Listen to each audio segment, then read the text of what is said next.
Hello दोस्तों, एक बार फिर से स्वागत है आपके अपने YouTube चैनल एकाग्रा क्लासेस में। तो जैसा कि आप लोगों ने देखा होगा, पिछले वीडियो में हम लोग पढ़े थे द्विघात समीकरण पाठ 4। ठीक, तो आज हम लोग पढ़ेंगे द्विघात समीकरण के पाठ 4 का दूसरा टॉपिक। ठीक, द्विघात समीकरण के दूसरा टॉपिक क्या था कि द्विघात समीकरण का हल क्या है। द्विघात समीकरण का हल। ठीक, अब द्विघात समीकरण का हल होने का मतलब क्या हुआ कि द्विघात समीकरण दिया होगा, उसका क्या करना होगा, हमें हल करना होगा। हल करने से क्या बात समझ में आई कि हल किसका करना होगा। ठीक, ये भी तो होगा कि हल किसका करना है। तो हल हमें करना है, जैसे द्विघात समीकरण दिया गया है ax² plus bx plus C बराबर 0। तो ये जो द्विघात समीकरण दिखाई दे रहा है, इस द्विघात समीकरण से हम x का मान ज्ञात करेंगे। ठीक, x का मान ज्ञात करना, x का मान ज्ञात करना ही क्या होता है, द्विघात समीकरण का हल करना होता है। ठीक है, इतनी बातें क्लियर है। तो द्विघात समीकरण में हमें क्या करना है, x का मान ज्ञात करना है। अब x का मान क्या होगा, तो x का वह मान ज्ञात करना होगा, x का वह मान ज्ञात करना होगा जो इस द्विघात समीकरण को क्या करे, संतुष्ट करे। क्या करे, संतुष्ट करे। ठीक, संतुष्ट करने का मतलब क्या हुआ कि हमें x का वह मान इसमें रखें जिससे दोनों पक्ष क्या हो जाए, बराबर हो जाए। x का वह मान जो RHS बराबर LHS कर दे। ठीक है, RHS बराबर LHS कर दे, वही मान क्या होगा, इस द्विघात समीकरण का हल होगा। अब द्विघात समीकरण का हल होगा तो द्विघात समीकरण में हमें हल मिलेंगे कैसे, क्या 1 मिलेंगे, 2 मिलेंगे, 3 मिलेंगे, 4 मिलेंगे, कितने मिलेंगे। तो द्विघात समीकरण में आपको मैक्सिमम, द्विघात समीकरण में x का मान अधिकतम 2 मिलेगा। कितना मिलेगा, 2। ठीक, अधिकतम कितना मिलेगा, 2 मिलेगा। ठीक है, इतनी बात तो समझ में आई। तो द्विघात समीकरण का हल होने का मतलब क्या है, द्विघात समीकरण का मान ज्ञात करना है। और x का मान क्या होगा, x का मान वह होगा जो इस दोनों पक्षों को LHS और RHS को बराबर कर दे। मीन्स x का वह मान जो इस समीकरण को संतुष्ट करे। ठीक है, संतुष्ट करने का मतलब क्या होगा, LHS बराबर RHS होगा। और x का वह मान, x के कितने मान निकल सकते हैं, तो x के अधिकतम 2 मान होंगे। ठीक है, इतनी बातें क्लियर है। अब जैसे देखते हैं कि द्विघात समीकरण में होगा कैसे हल, x के मान निकलेंगे कैसे। तो इसके लिए एक एग्जाम्पल द्वारा हम लोग देखते हैं कि x के मान कैसे निकलते हैं। तो x का कोई एक एग्जाम्पल ले लेते हैं। मान लेते हैं एक एग्जाम्पल दिया गया है x² प्लस 5x प्लस 6 बराबर 0। ठीक, ये 2 मान दिए गए हैं, ये समीकरण दिया गया है। तो इस समीकरण का, ये द्विघात समीकरण है, तो द्विघात समीकरण दिखाई दे रहा है कि अधिकतम घात कितना है, 2। तो इस समीकरण का हमें क्या करना होगा, हल ज्ञात करना है। हल करना है मीन्स x का मान ज्ञात करना है। तो अब हम मान लें कि x बराबर 1 रखें।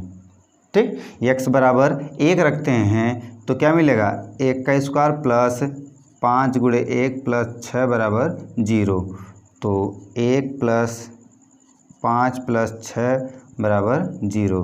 तो क्या मिला, 12 बराबर 0। तो यहाँ से क्या मिला कि ये दोनों आपस में बराबर नहीं है। जब बराबर नहीं है तो हम कहेंगे कि x का मान इस समीकरण के लिए हल नहीं है। ऐसे ही अगर हम मान निकालें, x बराबर क्या रख दें, 2, इसी समीकरण में x बराबर 2 रखें, तो x बराबर 2 रखने पर मिलेगा, देख लेते हैं कि 2 का स्क्वायर प्लस 5 × 2 प्लस 6 बराबर 0। तो कितना मिला, 4 प्लस 10 प्लस 6 बराबर 0। 20 बराबर 0, जो इक्वल नहीं है। जब इक्वल नहीं है तो ये भी इस समीकरण का हल नहीं है। तो हल होगा क्या? तो हम देख रहे हैं कि धनात्मक रखना है तो नहीं मिला है, तो क्या एक ऋणात्मक संख्या रखकर देखें, एक रखकर देखते हैं। तो एक क्या होगा, एक हो जाएगा, -5 हो जाएगा, और ये भी x बराबर 1 पर भी संतुष्ट नहीं होगा। तो x बराबर 1 -1 भी इस समीकरण का हल नहीं है। अब क्या है, x बराबर क्या रखें, -2। x बराबर -2 रखेंगे तो कितना हो जाएगा, -2 का स्क्वायर प्लस 5 गुणे -2 प्लस 6 बराबर 0। तो 4 प्लस कितना हो जाएगा, -10 प्लस 6 बराबर 0। तो 10 - 10 बराबर 0। तो 0 बराबर 0। तो देख रहे हैं कि 0 बराबर 0 कब मिलता है, जब x बराबर -2 रखें। तो x बराबर -2 रखने पर इस समीकरण का एक हल मिल गया। अब हो सकता है कि एक हल मिले या तो इससे अधिक भी मिल सकता है। तो इससे अधिक में x बराबर -3 रखकर चेक कर लेते हैं। तो x बराबर जब -3 रखते हैं तो क्या हो जाएगा, -3 का स्क्वायर प्लस 5 गुणे -3 प्लस 6 बराबर 0। -3 का स्क्वायर 9 प्लस -15 प्लस 6 बराबर 0। तो 15 - 15 बराबर 0, 0 बराबर 0। तो कह सकते हैं इससे क्या मिला, x बराबर -2 और x बराबर -3, इसके x के दो हल निकले, दो मान ज्ञात हुए। तो अगर दो मान ज्ञात हो गए हैं तो हमें क्या पता है कि x के अधिकतम मान कितने होने चाहिए, 2 होने चाहिए। तो 1 और 2 निकल गया, तो इसके बाद तो कोई होगा नहीं, तो इसके बाद कोई नहीं होगा, तो इसके 2 मान निकल गए। तो क्या हम सभी समीकरण को ऐसे ही सभी में x बराबर 1, -1, 0, 3, 5, 7 जो भी रखना हो, x का क्या बारी बारी से मान रखकर हमें चेक करना होगा कि लेफ्ट हैंड साइड और राइट हैंड साइड बराबर है? तो ऐसा नहीं होता है, ठीक, ऐसा करना नहीं है। ये तो बस हम आप लोगों को बता रहे हैं कि ऐसे हल कर कर हम चेक करेंगे, बता रहे हैं कि किस प्रकार से हमें पता चला कि x के 2 मान होंगे, ठीक है। अब हल करना है तो हल करने के लिए इसके 3 विधि हैं, ठीक है। कितनी विधि हैं, 3 विधि हैं। उसे जान लेते हैं कि तीनों विधि क्या है।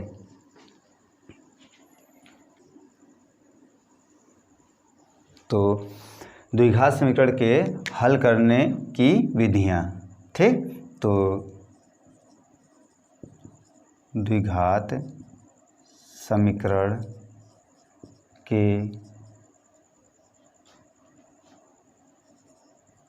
हल करने की विधियां, ठीक। अब हल करने की विधियां में क्या होगा कि कितनी विधि हम लोगों को पढ़ना है। तो पढ़ना कितनी विधि हैं, हम लोगों को पढ़ना है 3 विधि। पहला विधि है गुणनखंड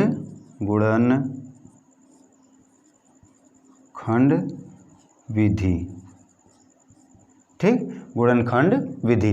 दूसरा विधि है वर्ग या तो कहें पूर्ण वर्ग विधि, पूर्ण वर्ग विधि, ठीक। और तीसरा है सूत्र विधि। तीसरा क्या है, सूत्र विधि,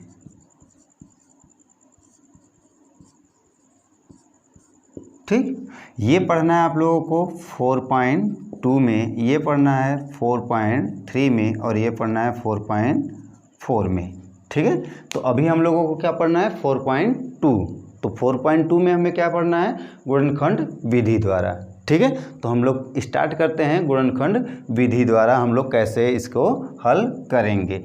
चलिए इसे हटा देते हैं, देखते हैं गुणनखंड विधि द्वारा। तो गुणनखंड विधि द्वारा हल करने में हमें करना क्या होगा, इससे जानते हैं, ठीक। तो जैसे कि आप लोगों को पता है कि ये द्विघात समीकरण है, ax² plus B X plus C बराबर 0। ये आपको क्या है, द्विघात समीकरण है। तो इस द्विघात समीकरण का हल हम कैसे निकालेंगे, और हल निकलता है यक्स के मान निकलते हैं, तो हल निकलेगा तो उसे कहेंगे क्या, पहले ये जानते हैं कि जो यक्स का मान निकलेगा तो क्या हम उसे कहेंगे इस समीकरण का यक्स का मान निकला है, तो इसे कई नामों से जानते हैं। एक तो कहेंगे कि यक्स का मान, ठीक, और दूसरा कहेंगे इसी को समीकरण का मूल, क्या कहेंगे, मूल, ठीक, और तीसरा कहेंगे बहुपद के शून्यक। इससे पहले वाले चैप्टर में हम शून्यक ज्ञात करते थे कि नहीं, तो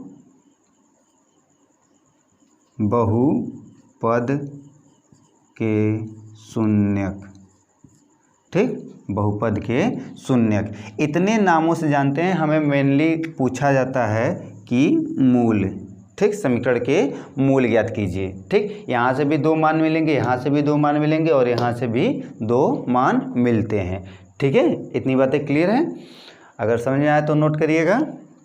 जल्दी हम मिटाते हैं, ठीक। तो हमें करना क्या है कि इस समीकरण को हल कैसे करेंगे, इस समीकरण के मूल या शून्यक या जो भी पूछा जा रहा है उसे ज्ञात कैसे करेंगे। तो एक आप लोग पिछले क्लास में पढ़े ही होंगे कि मध्य पदों को तोड़कर, मध्य पद विधि द्वारा, पद विधि, ठीक। अब मध्यपद विधि क्या होता है, मध्यपद को हम लोग 2 फैक्टर करते हैं। जो ये मध्यपद दिया गया है इसका 2 फैक्टर करते हैं, और मध्यपद क्या है, इसके गुणांक का, यक्स के गुणांक का 2 फैक्टर करते हैं। यक्स का गुणांक क्या होगा, अगर b दिया गया है तो उसे p प्लस क्यू में डिवाइड करते हैं। और p प्लस क्यू में डिवाइड कैसे करेंगे, ऐसे करेंगे कि इन दोनों का प्रोडक्ट, इन दोनों का गुणा ए सी के बराबर हो। क्या हो, ए सी के बराबर होना चाहिए। मीन्स b के 2 फैक्टर करेंगे, 2 पार्ट में तोड़ेंगे, लेकिन तोड़ेंगे कैसे कि इन दोनों का अगर गुणा किया जाए तो a और c के गुणा के बराबर होना चाहिए। इतनी बातें क्लियर हैं। अब हम तोड़ेंगे कैसे ये बात आती है, तो हम करेंगे क्या, इन दोनों का प्रोडक्ट की a और c का गुणा के, इन a और c को गुणा करने के बाद जो भी नंबर मिलेगा उसी को हम ब्रेक करते हैं 2 पार्ट में। कितने पार्ट में, 2 पार्ट में ब्रेक करते हैं, और वहीं हमें मिलता है p और q। और ब्रेक उसी अनुसार करेंगे कि इसे जोड़ने पर जो मिला है वहीं ये भी ब्रेक करने पर मिले हमको, ठीक है। जैसे एक एग्जाम्पल द्वारा हम लोग समझते हैं कि होगा क्या, ठीक है। एक एग्जाम्पल देखते हैं तो समझ में आ जाएगा, सिंपल लगेगा तब आप लोगों को, ठीक। तो देखिए जैसे एक एग्जाम्पल देखते हैं कि एग्जाम्पल, ठीक, जैसे दे दिया जाए कि x² प्लस 5x प्लस 6 बराबर 0। तो हमने कहा कि ये जो मध्य में है उसे 2 पार्ट में डिवाइड करना है। तो 5 को हम 2 पार्ट में डिवाइड कितना कर सकते हैं, या तो 2 प्लस 3 या 4 प्लस 1 या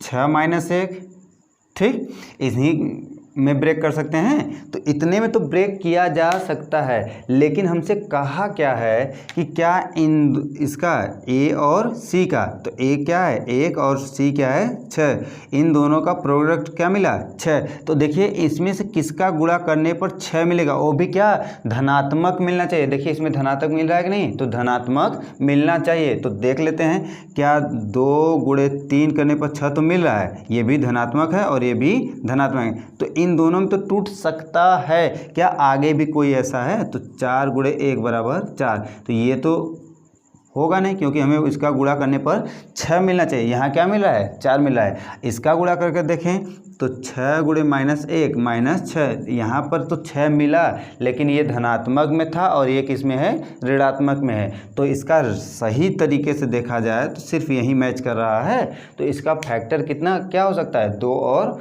5 में ये टूट सकता है। तो 2 और 5 में इसको हम ब्रेक कर लेते हैं। ठीक है, बात समझ आई कि नहीं? तो जो द्विघात समीकरण दिया है क्या है? x² प्लस 2 प्लस 3, ठीक, x प्लस 6 बराबर 0। टूट गया। अब x का मल्टीप्लाई कर लेते हैं तो x² plus 2x plus 3x plus 6 बराबर 0। ठीक है, इतनी बातें क्लियर है। अब इसमें ये कितने 4 पद बन गए, तो 2 2 का हम जोड़ा बना लेते हैं। तो इसमें से क्या कॉमन दिखाई दे रहा है? x कॉमन है, x प्लस 2, और इसमें से क्या कॉमन है? 3, x प्लस 2 बराबर 0। अब क्या होगा? जो कॉमन नंबर है उसे निकाल लेते हैं, x प्लस 2, और यहाँ क्या है? x प्लस 3 बराबर 0। ठीक, अब इसके तो 2 गुणनखंड हो गए, 2 गुणनखंड हो गए। गुणनखंड हो गए कि नहीं? गुणनखंड होने का मतलब दोनों सभी का आपस में गुणा होना चाहिए। तो गुणा तो हो गया, तो करेंगे x का वैल्यू निकाल लेंगे कैसे? तो जो 2 गुणनखंड होंगे उसे बारी बारी से 0 के बराबर करेंगे। तो पहले क्या कर लें? x प्लस 2 बराबर 0। तो अगर उधर पक्षांतर होगा तो -2, ठीक, और इसे पक्षांतर करते हैं तो x प्लस 3 बराबर 0, तो x बराबर -3। ठीक, तो ये 2 मान इसके मिले। इस गुणनखंड के क्या मिले? कितने मान मिले? 2 मान मिले। ये दोनों मान क्या है? इसके मूल हैं। ठीक, इस समीकरण के क्या हैं? मूल हैं। ठीक, तो कहेंगे क्या कि समीकरण द्विघात समीकरण 5x² प्लस 5x प्लस 6 बराबर 0 के मूल क्या है? -2 और -3।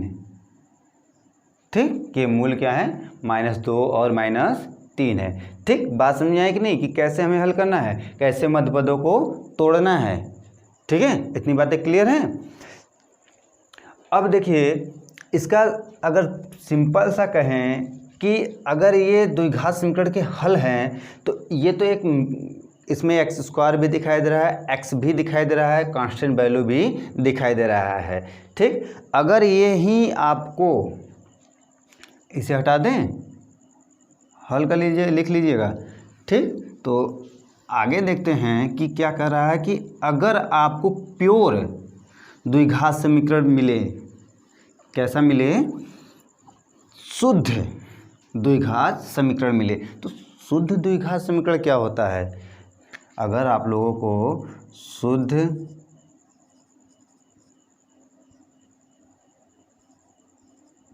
द्विघात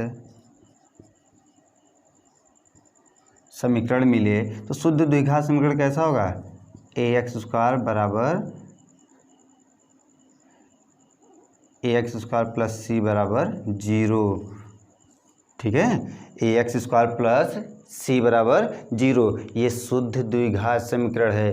क्यों? क्योंकि इसमें x का कोई गुणांक नहीं है। हमें द्विघात 2 घात का होना चाहिए। 2 घात तो है, और इसका मान निकालने के लिए एकदम सिंपल सा तरीका है कि हम क्या करेंगे? ax² बराबर -c हो जाएगा, और x² बराबर क्या हो जाएगा? -c/a, और x बराबर क्या हो जाएगा? कड़ी में -c/a। ठीक, और ये बाहर निकलेगा तो प्लस और माइनस के साथ। ये भी बताना होगा क्या आप लोगों को? ये तो आप जानते हैं, बचपन से पढ़े हैं कि कड़ी से बाहर निकलता है तो प्लस और माइनस में निकलता है। ठीक है, इसके एक आखिरी एग्जाम्पल देख लेते हैं कि कैसे होंगे। ठीक, तो सवाल दे दिया जाए कि x² बटे 4 बराबर 64। ठीक, x² बटे 4 बराबर 64 दे दिया जाए तो होगा क्या कि x² बराबर क्या हो जाएगा? 64 गुणे 4, ट्रांसफ़र कर लिए इधर तो मल्टीप्लाई में होगा, या तो कहें कि दोनों पक्षों में 4 से गुणा कर ले।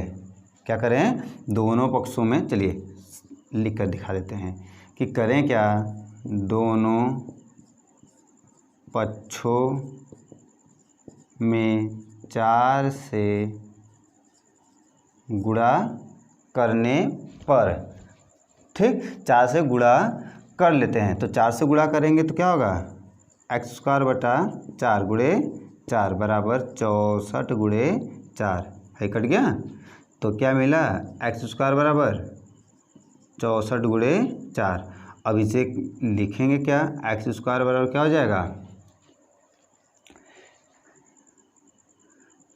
4 चौका 16, 4 छंग 24, 24 1 25, ठीक। तो 256, तो x बराबर क्या हो जाएगा, कड़ी में 256, तो कड़ी से बाहर निकलेगा तो प्लस माइनस 16, ठीक। ये क्या मिला, इस द्विघात समीकरण के मूल मिले। क्या मिले, इस द्विघात समीकरण के मूल मिले।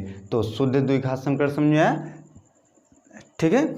अब इसके बाद अगला इसी में द्विघात समीकरण में हम लोगों को जानना है, ये तो शुद्ध है द्विघात समीकरण, इसमें कुछ नहीं करना है, x² दिखाई देगा, बाकी सभी कांस्टेंट वैल्यू को दूसरे तरफ ट्रांसफ़र कर लीजिएगा और x² को हटाकर x जब लिखेंगे तो दोनों पक्षों का वर्गमूल ले लेते हैं। क्या कर लेते हैं, यहाँ पर क्या करेंगे, दोनों पक्षों का वर्गमूल लेने पर, ठीक, वर्गमूल लेने पर, ठीक है। तो जब वर्गमूल लेंगे तो क्या हो जाएगा, ये कड़ी में चला जाएगा। अब इसके बाद एक और हम लोगों को पढ़ना, इसके बाद जो हम लोगों को पढ़ना है टॉपिक, वो हम लोगों को सिलेबस में दिया गया है, जो दिया गया है द्विघात समीकरण, जिसे हम लोग बात करते हैं, ये द्विघात समीकरण। और आप लोगों को अच्छी तरह पता है द्विघात समीकरण के कंडीशन क्या होते हैं कि a≠0 और ABC क्या है, वास्तविक संख्या होनी चाहिए, ठीक। ABC क्या होनी चाहिए, वास्तविक संख्या होनी चाहिए, ठीक। तो इसके लिए आप लोगों को बताए भी दिए हैं कि इसका क्या करना है, गुणनखंड विधि द्वारा हम लोगों को हल करना है। और b बराबर क्या होना चाहिए, अगर p + q के रूप में टूट रहा है तो AC बराबर p और q भी मिलना चाहिए। और मिलने के लिए 3 कंडीशन है, इसे तोड़ने के लिए, गुणा करने के लिए बस 4 प्रकार से गुणा करिएगा। और वो चारों प्रकार होंगे क्या, हम लिखेंगे कैसे कि या तो p + q में टूटेगा, ठीक, या